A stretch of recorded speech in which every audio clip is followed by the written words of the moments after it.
PGA Just Tour, like clockwork. Mr. Dudley Hart. Every 10 minutes. Mr. Chad Collins.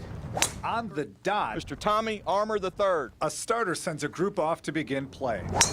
Pace of play is really important on the tour, and it's our job to get them going and at least get them started on the right track, and after that it's up to them. Ladies and gentlemen, with the 1:30 starting time today. It's an atomic clock actually, and Terry is real big on making sure our two atomic clocks are synchronized. They need to be precise too. If a pro isn't on the tee box for his tee time, he's disqualified from the tournament. The 1:20 starting time today. They do much more than call the roll. Starters represent the Houston Golf Association and serve as ambassadors for the game of golf. Establishing a good rapport with the professionals and make them feel comfortable. This is their office that they're coming into, earning their living. Also being friendly to our fans and thanking them for their participation and support of our group. It's an emotional time for Terry Russ. This weekend marks his 25th and final year as starter, and he's left some awfully big shoes to fill. It's a humbling experience actually, following this man's footsteps. He's meant so much, not just to the HGA, but golf in Houston in general. I love him. I hate to see him retire, but he's going out on his own terms, and it's just an absolute privilege to be doing the same thing that he's done. Before he walks off into the sunset, I seize the opportunity for one last request. Next on the tee from West Allis, Wisconsin, Mr. Winston Dutchin. The honor and privilege is all ours. Get in the hole! And after 25 years as a starter, Mr. Russ couldn't ask for a better way to finish. Winston Dutchin, Local 2 Sports.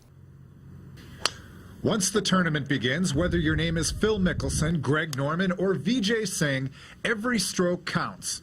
Ditto for Ron Weber. Every stroke of his pen on the mammoth scorecard in the media room is there for all to see. I've been in the golf business for a number of years, and I started doing this as a necessity because nobody else was interested in doing it. There's no schooling other than you just grab a pen and a pencil and some bunch of paper and start making numbers. When the ball drops in the cup, a player's score is, figuratively speaking, etched in stone. But unlike the players on the course, Ron is allowed a do-over from time to time. A mulligan. and I hit a lot of those. And you make mistakes, but a little paced, and we correct them, and they hardly know that there's been a goof up there. Ron's been doing it for 40 years with his wife Sherry by his side. We're a team here at the Shell Houston Open. She calls the numbers and I write them up. No matter what the scoreboard reads, Ron and Sherry will always be on top of the leaderboard. Winston Dutchin, Local 2 Sports.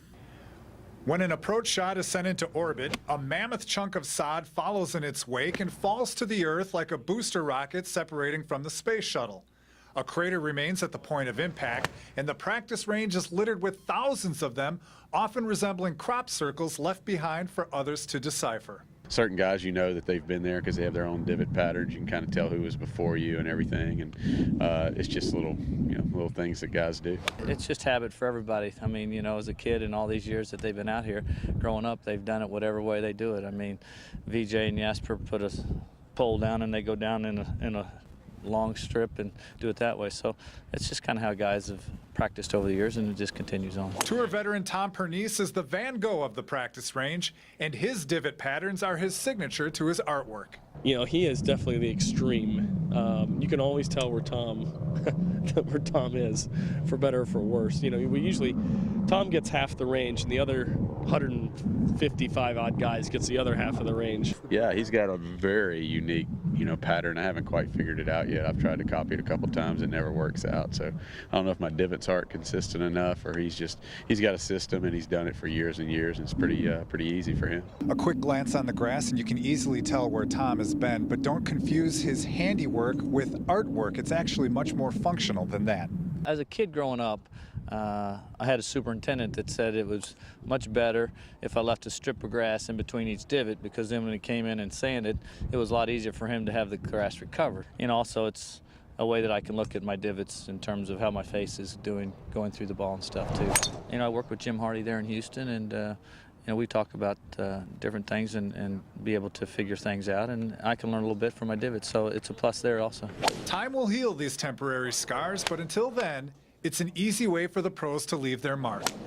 Winston Dutchin, Local 2 Sports.